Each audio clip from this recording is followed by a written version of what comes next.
going to war with Iran that common sense dictates they're going to lose. Now, is America going to jump in on it? You talked about tankers and airplanes flowing in. Every single one of the bases that these American aircraft would operate from are vulnerable to Iranian ballistic missile interdiction. And there's nothing that can stop them. There's no American defense system that can stop them. So what's in it for America? Humiliation? Defeat? So I'm not one of these people that think that war is automatic. I think there's a lot of bluffing going on, a lot of posturing going on.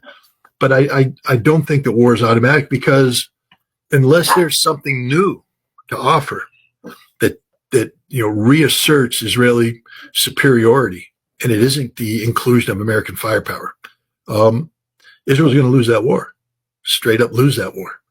And that's why the Iranian president, when he spoke to journalists last week, I guess, in New York, I had the honor and privilege of being there to listen to him and ask some questions. He was confident. I didn't see a scared man. I didn't see a worried man. I saw a man who, was serious, and very confident in the strength of his nation and the strength of his government. He said they could try decapitation if they wanted to. He says, there's 6 of me. He said, you kill me, we got one already picked. You kill him, we got one already picked. We go down 6 layers.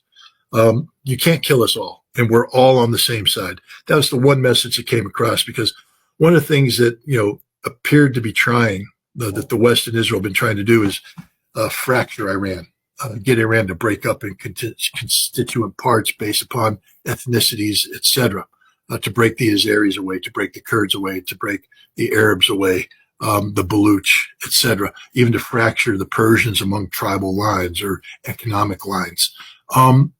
And the Iranian president said that there were some serious fractures in Iran. He said he sort of was honest. He said, we made some mistakes.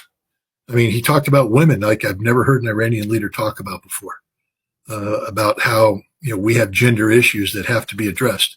I think that's why we're seeing photographs today of women running around Tehran without hijabs on, because I think the Iranians are going, this is an artificial problem we don't need. We need, we can pacify a good percentage of the population if we just say no to hijabs. And he said, we're doing that. We're re-looking how we deal with gender issues, the whole thing. But he said, the 12-day war, he said, there's no more fractures. He said, Iran has come together like it's never come together before. People were trying to take advantages of differences of opinion between the government and the supreme leader. Yes, ladies and gentlemen, for all you people out there saying, well, wait a minute, it's a theocratical dictatorship. If the supreme leader says so, it must be so. No, so. Actually, Iran is far more complicated than that. There's got a parliament that was elected by the people. They got a constitution. There's things that happen. And the president is actually very influential and very powerful, by the way. And yes, there were differences between the president and the supreme leader. Not anymore. He says they are on the same sheet of music. Everybody is marching to the same tune. Anybody that thinks they're going to, take advantage of Iran and break it up needs to think again. And this is why I don't think there's going to be a war, because one thing I learned about the Israelis is they can have the worst policy in the world, and they do, but they're not stupid.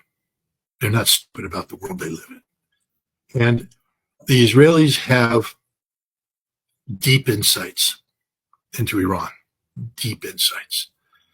And they may have, look, anybody who is intimately knowledgeable of Iran, I don't want to put you in a spot, but would you, before the 12-day war, I bet you had, I would bet a dime to a dollar that you saw